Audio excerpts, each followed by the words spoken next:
Bismillahirrahmanirrahim. Good morning, everyone. How are you all?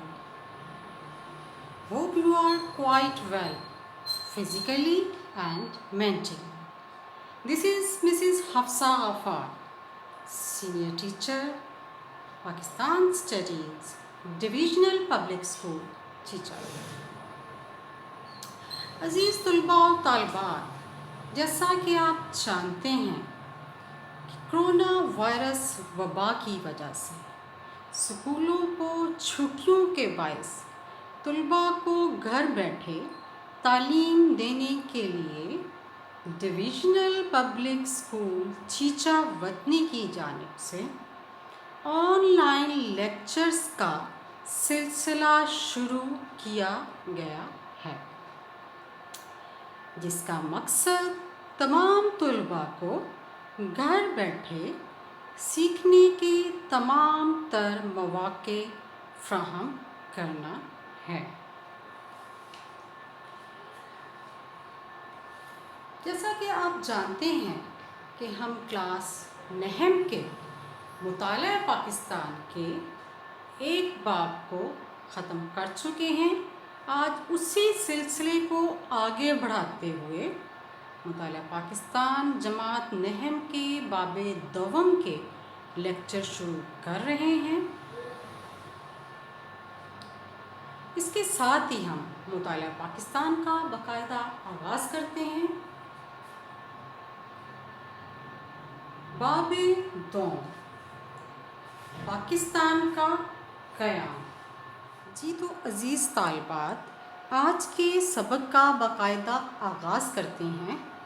تحریک پاکستان کا پس منظر، تحریک علی گڑھ اور سر سید احمد خان، تقسیم بنگال 1905، شملہ وفد 1906، مسلم لیگ کا قیام 1906، منٹمال اصلاحات 1909، میثاق لکھنؤ 1916، تحریک خلافت 1919، تحریک عدم تعاون 1920، تحریک ہجرت 1920، نہرو رپورٹ 1928، قائد اعظم کی 14 نکات 1929۔ تو سب سے پہلے ہم آج کے پہلے ٹاپک تحریک علی گڑھ اور سر سید احمد خان کے بارے میں پڑھیں گے۔ عزیز طلباء، اس سے پہلے مختصراً ہم تحریک پاکستان کے پس منظر کا جائزہ لے لیں۔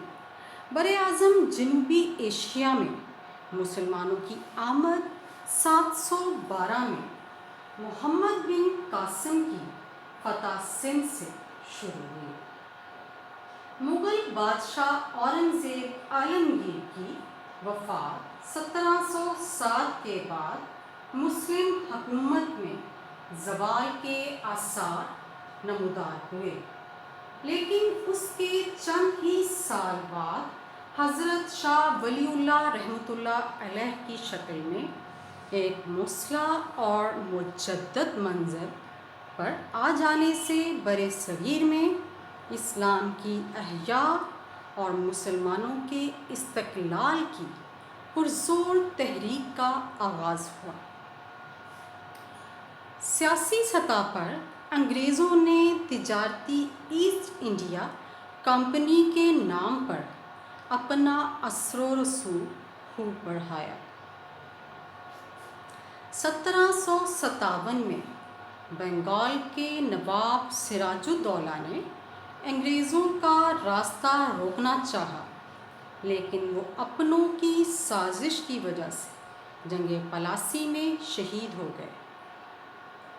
1799 میں میسور کے حکمران ٹیپو سلطان کو بھی اپنوں کی غداری کی وجہ سے جام شہادت نوش کرنا پڑا۔ علمی محاذ پر شاہ ولی اللہ کے صاحبزادگان اور ان کی اولاد اور پھر ان کے شاگرد سرگرم عمل رہے۔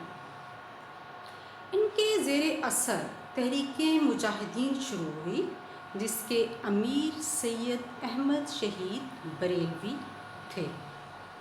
1831 میں سید احمد شہید اور ان کے رفیق خاص سید اسماعیل شہید بالا کوٹ میں سکھوں کا مقابلہ کرتے ہوئے شہید ہو گئے۔ عسکری سطح پر احیاء اسلام کی آخری کوشش بھی ناکام ہو گئی۔ تربیتی میدان میں اس تحریک کے اثرات جاری رہے اور خاص طور پر بنگال میں فرائضی تحریک نمایاں ہوئی۔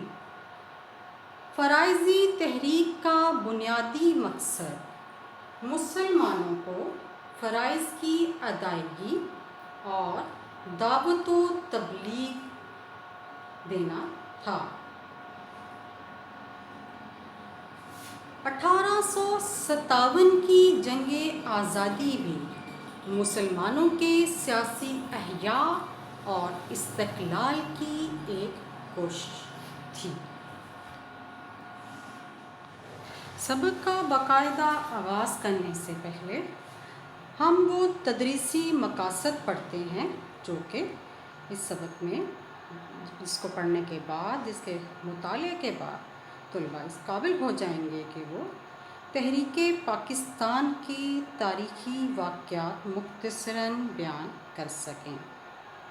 1857 سے 1940 اور 1940 سے 1947 تک کے تاریخی واقعات مختصراً بیان کر سکیں۔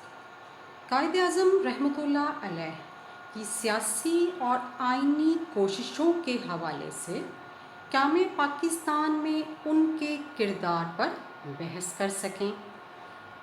قیام پاکستان کے بعد درپیش ابتدائی مسائل معاشی، سیاسی، مہاجرین اور انتظامی بیان کر سکیں۔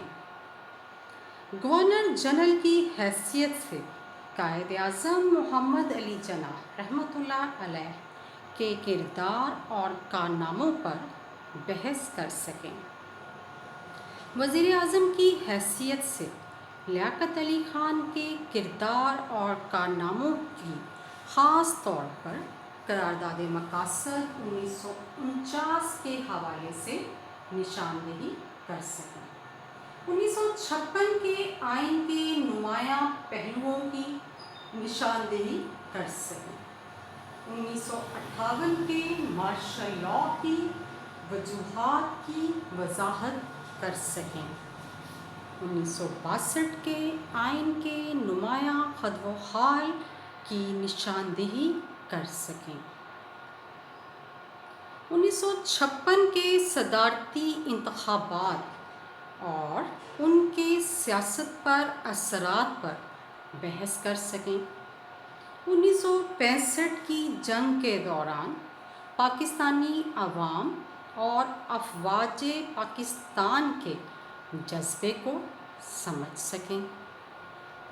یحییٰ خان کے LFO یعنی لیگل فریم ورک آرڈر کے اہم پہلوؤں پر بحث کر سکیں۔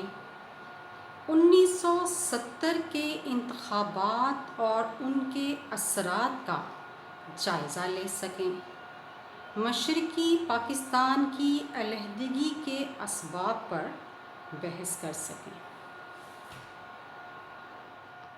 لیکچر کے سلسلے کو مزید آگے بڑھاتے ہیں تو آج تحریک پاکستان کے پس منظر کے بعد پہلا پوائنٹ تحریک علی گڑھ اور سر سید احمد خان۔ جس طلباء سر سید احمد خان کے بارے میں کہا جاتا ہے کہ کسر پاکستان کی پہلی اینٹ سر سید احمد خان نے رکھی تھی۔ سر سید احمد خان نے 1857 کی جنگ آزادی میں ناکامی کے ساتھ ہی بر صغیر کے مسلمانوں کی تاریخ کا، سب جانتے ہیں کہ سیاہ ترین دور شروع ہو چکا تھا۔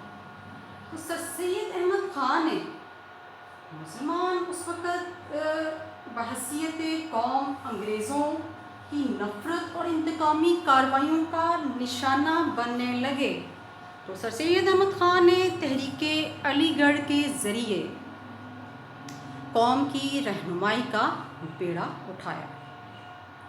عزیز طلباء، سر سید احمد خان کی تحریک علی گڑھ کے مقاصد سامنے اسکرین میں آپ کے سامنے ہیں۔ وہ کون سے تھے مقاصد؟ سب سے پہلا ہے حکومت اور مسلمانوں کے درمیان اعتماد بحال کرنا۔ نمبر 2، مسلمانان بر صغیر کو جدید علوم اور انگریزی زبان سیکھنے کی طرف راغب کرنا۔ مسلمانان بر صغیر کو سیاست سے باز رکھنا۔ عزیز طلباء، آپ رحمۃ اللہ علیہ 17 اکتوبر 1817 کو دہلی میں پیدا ہوئے۔ آپ نے مسلمانوں کی تعلیمی، سیاسی اور مذہبی ترقی کے لیے عملی کام کیا۔ آپ نے اس بات کا اندازہ لگا لیا تھا کہ مسلمان تعلیم کے بغیر ترقی نہیں کر سکتے۔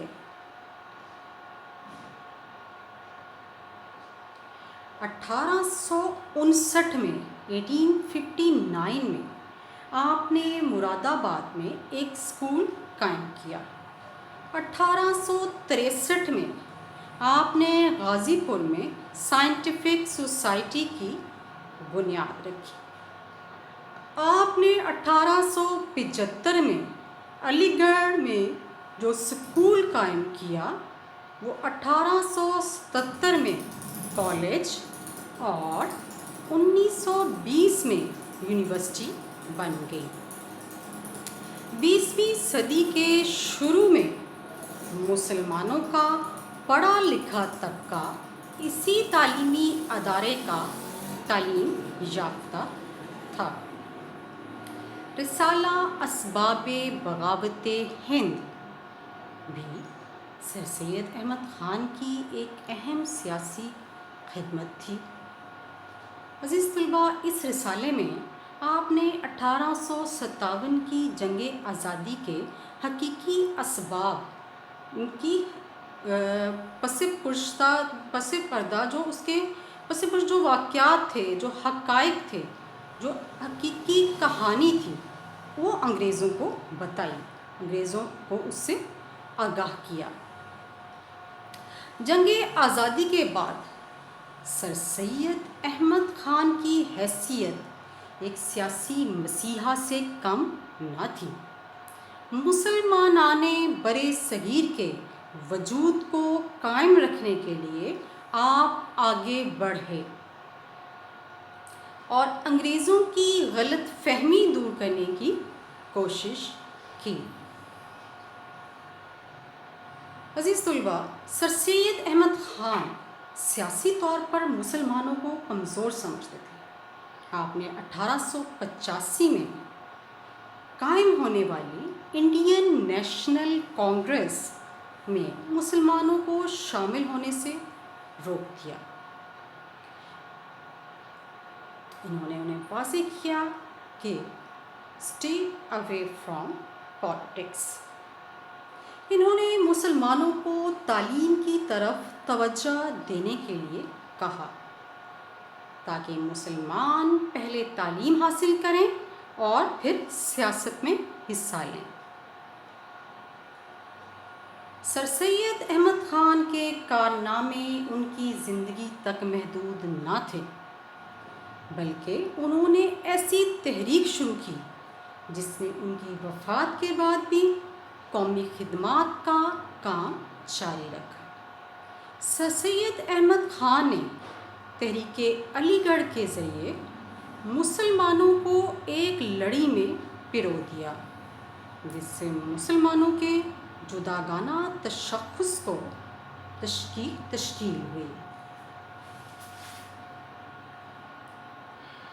That's all from my side for the time being. Thank you so much for listening my lecture. with patience. Hope the conversation will help us for our future life. We will meet with another same interesting topic again, inshallah. Stay well. Till then, Allah Hafiz.